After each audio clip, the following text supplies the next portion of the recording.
ravie de vous retrouver.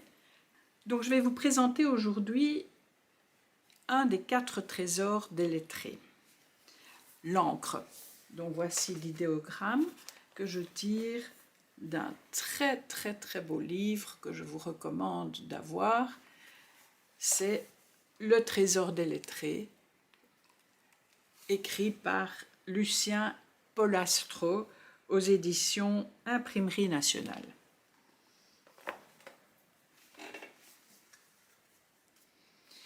Aujourd'hui, la meilleure encre se fabrique encore au Japon, au cœur de l'ancienne capitale Nara.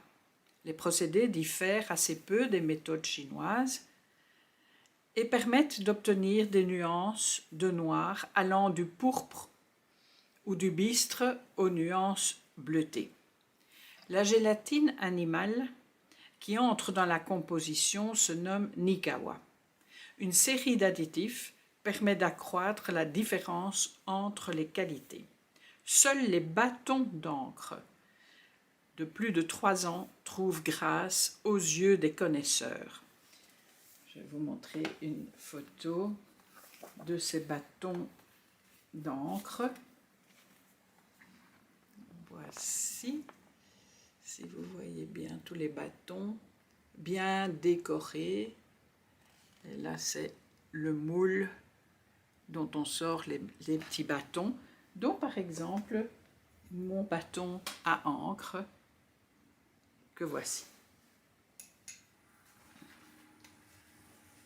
Dans la calligraphie chinoise, le noir absolu, à peine déchiré par le blanc qui vole ou blanc volant, dont je parlerai plus tard, règne en maître absolu.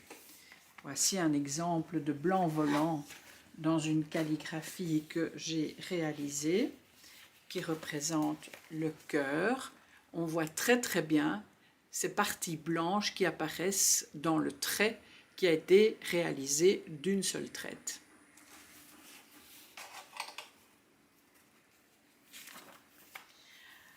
Une originalité japonaise consiste, elle, à apprécier des jus si délayés qu'ils en apparaissent diaphanes, comme je l'ai réalisé notamment dans un soumillé, donc c'est une peinture à l'encre que je vous ai déjà présentée plus tôt, qui représente ici l'âme. Voilà.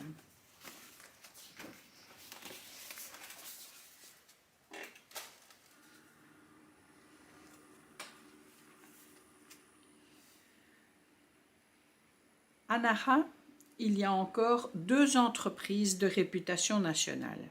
Kobayen, dit le jardin du vieux Prunus, et Kuretake, le bambou géant. Voici une photo de cet endroit, d'où vient d'ailleurs mon bâton à encre. Voilà.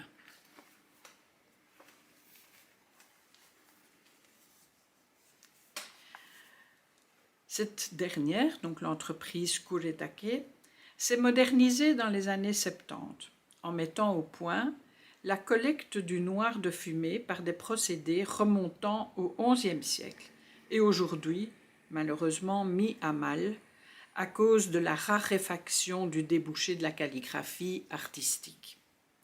Les encres liquides à l'huile de sésame s'utilisent très fréquemment car elles permettent d'aller plus vite, mais rien de tel que d'utiliser le bâton à encre. Celui-ci est composé de suie, donc appelé noir de fumée, et de musc. Son prix varie de 1 à 10. Ceux de bonne qualité ont un grain fin et donnent des noirs profonds. Aujourd'hui, on produit de l'encre en bouteille, à ne pas confondre avec l'encre de Chine de nos commerces occidentaux. Voici par exemple une bouteille d'encre, mais ça c'est pour plutôt les débutants. Voici une autre bouteille d'encre qui est déjà de nettement meilleure qualité. Et encore une autre qui, elle, permet d'avoir des reflets bleutés. Mais il en existe des quantités. et les prix évidemment varient énormément. L'encre, elle est souvent en bouteille, elle est souvent assez épaisse à cause de la gomme qu'on y a mêlée pour l'empêcher de coaguler. Il faut alors la diluer avec de l'eau. Avant d'exécuter une calligraphie, il est important de se concentrer, de faire le vide et de s'assurer de ne plus être importuné par quoi que ce soit, bruit ou pensée, j'en ai déjà parlé. C'est pour cela que le calligraphe prend le temps de fabriquer son encre à l'aide de son bâton à encre.